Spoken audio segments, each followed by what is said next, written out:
Captain Savaho, permission to come aboard. Permission granted.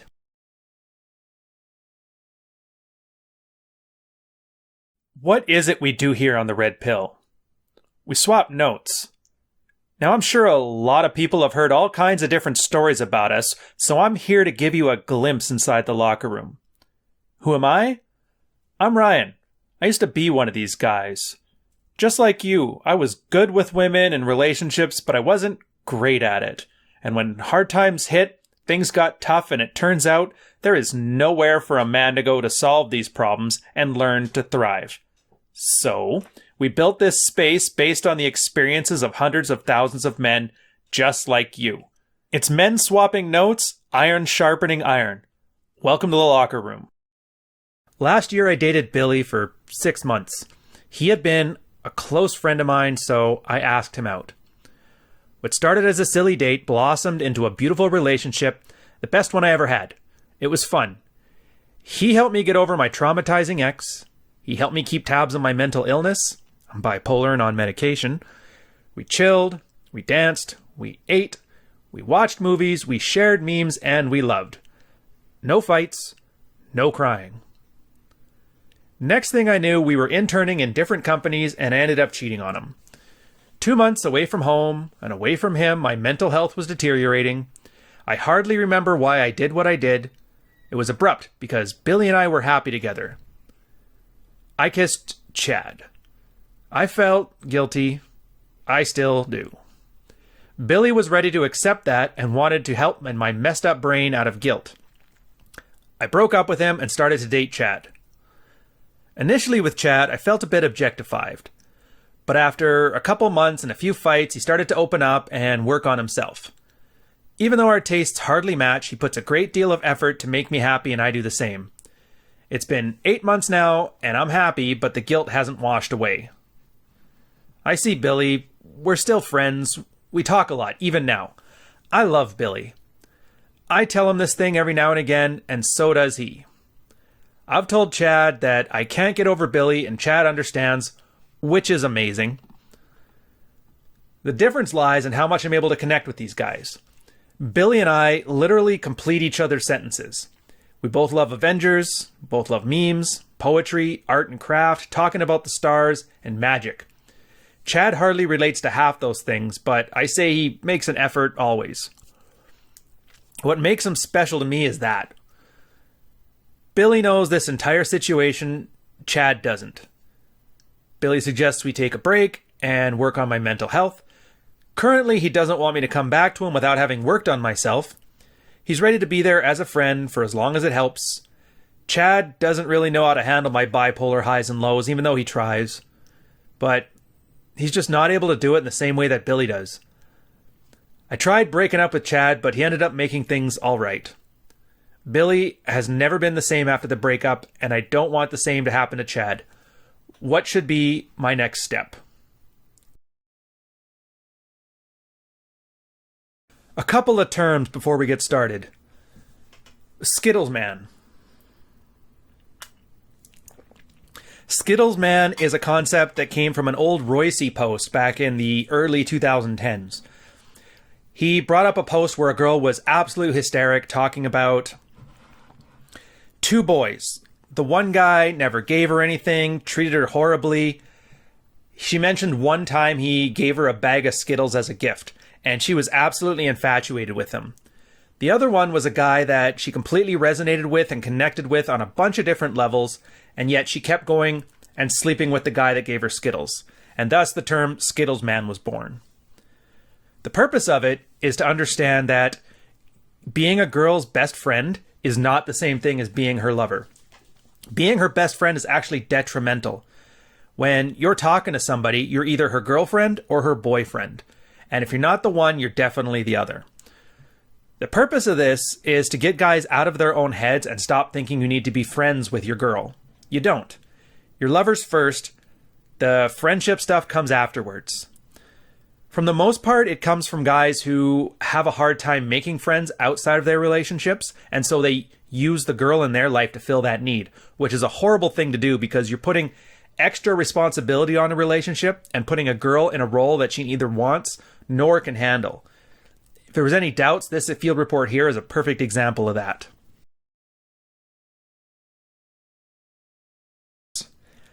Disorders are a funny little term.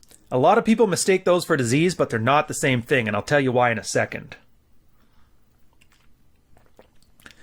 So a disease is something that you can see. It's something you can diagnose. It's something you can detect. There's a physical manifestation of a disease in the body, and you can see it. You can see cancer cells. You can see a disease. That's all well and good. A disorder is a little bit different. There is no physiological trait for bipolar disorder. Now, granted, some things like psychopathy, you can tell there's reduced brain activity in certain parts of the brain, but put that aside. Most people, when they go to get diagnosed for this stuff, aren't getting MRI scans. What a diagnosis is you take the human population, you measure a trait. In this case, for her, it would be bipolar disorder. You take the traits of being bipolar, and you put them on a distribution chart. The human population will have varying levels of bipolar. Take the third standard deviation, or something that's maybe in the 97th percentile, so maybe 3% of the population are outliers, wrap the term disorder around it, and there you go. Now, we can make an argument whether things are being overdiagnosed lately, but the one thing you can't say is it's an act of God to give you a disorder. There's almost always external factors that hang on this. Problem with it now is that when girls see the term disorder, they see it as a wonderful opportunity, and this is a subconscious thing, a wonderful opportunity to absolve themselves of blame. You can see it here. She used distancing languages all the time. Everything is about the disorder caused this. It's never about her. It's never about personal responsibility. And that's innate in the female species for the most part. They don't like the idea of accepting responsibility, especially for bad choices, because back in the caveman days, Cave Stacy would get booted from the tribe, and they just can't have that because they don't have the spear throwing skills to survive on their own. So naturally, any way of absolving girls of responsibility or blame is something that was selected for. And here we are today. Now disorders, while they do exist and they are real, are far more commonly used as excuses for bad behavior than a diagnosis of poor behavior along with a solution to it.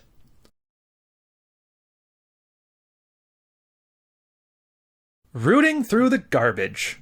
I think this one is the Rollo Tomassi Iron Rule, number 7 if I'm not mistaken. In this space, there's not many hard and fast rules, but this is one of them.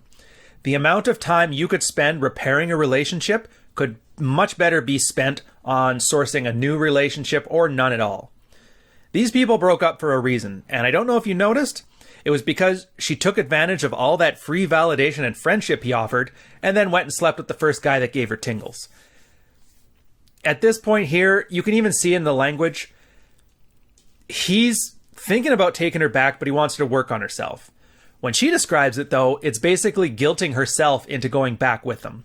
If you think that's gonna last, well then, I got a bridge to sell you. Either way, there's a reason that you broke up with a girl in the first place, or that she dumped you, and you gotta keep that reason in mind. Time heals all wounds, but time also has a habit of fuzzying over the history of it.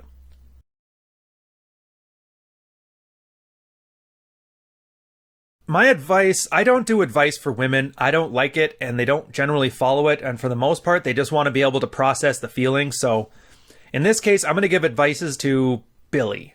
I think Billy's the one that needs it the most.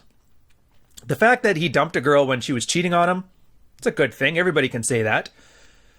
The part that gets me is he really tried hard to be her friend and then get a relationship out of that. It sounded like a great deal for her, but when the time came for his side of the arrangement, in other words, a healthy sex life, desire from her, she basically gave it away to the first guy that gave her tingles.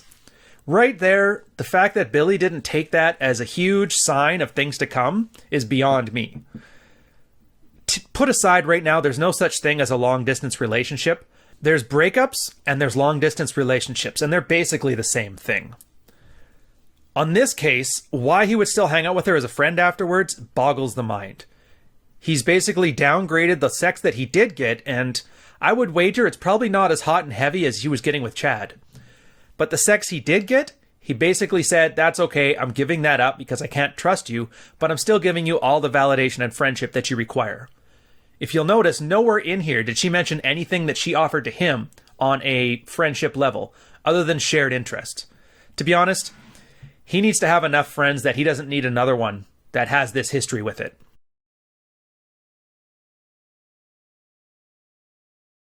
The question is, why does this matter to you? As the viewer, it's easier to sit here and laugh at Billy because he's a simp, talk about Chad going, oh man, he's killing it, I can't believe he's putting up with it, but that's beside the point. The part that matters for you is the justifications afterwards. If you're working really hard to make a girl that you want to date your friend, then you're just putting people in the wrong role. Lovers are not friends. They can be friendly, they can be polite, but it's a different sort of social arrangement than friendship. Once you lose that, it's gone. You need to stop letting it bother you, because here comes the problem. There's a good chance that she could go through any manner of feel-good measures, see a shrink, take different types of medication, and he would likely take her back. From the sounds of it, it doesn't look like he has a lot of other options anyway. Once he takes her back, this cycle is going to repeat. I don't know about you guys, but there's a reason that the rule is don't ever date your ex. And I think most guys with some experience will say they've done it once and it's not worth it. Give it 2-3 months. Every problem that came earlier in the relationship will come out again. She will get back together with him, and this could be you. If you end up dating your friend, breaking up, and then getting back together with her, everything is like it used to be, and then everything slowly starts to turn into the way it turned into before. So sometimes you're slow, but you do need to learn.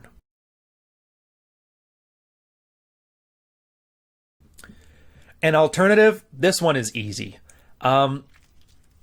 Once you're friends with a girl and she's admitted she's bipolar and going through all kinds of mental health problems, just don't date her. I don't see the point of doing anything other a friend with benefit scenario would have, or a one-night stand. There is nothing, at least from what I can understand from this, and it's not for me to make the case that there is, it's hers.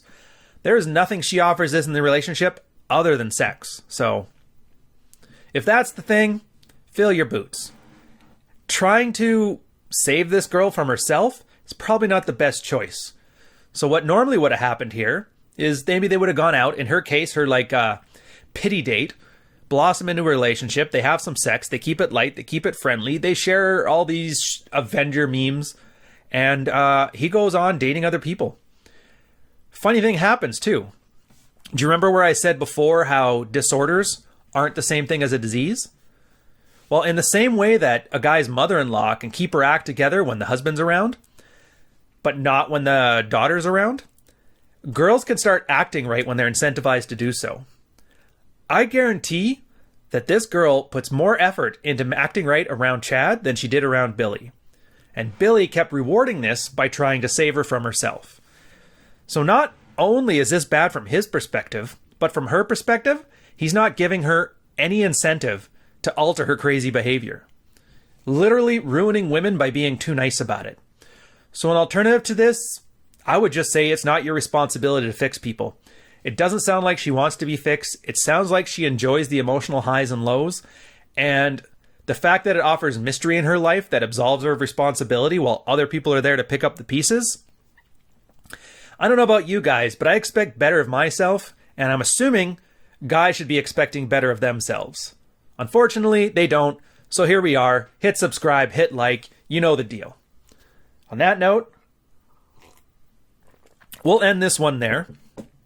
I want to thank you guys for listening this long. As always, Patreon is growing fast. Links in the description. Come check it out. We do private Q&As every week, which is a lot of fun. We have a private locker room where we swap notes on strategy amongst ourselves, as well as a great collection of content from over the past 10 to 12 years on a lot of guys in this space who are more switched on than me and a lot more anonymous. But I'll catch you on the next one. Cheers.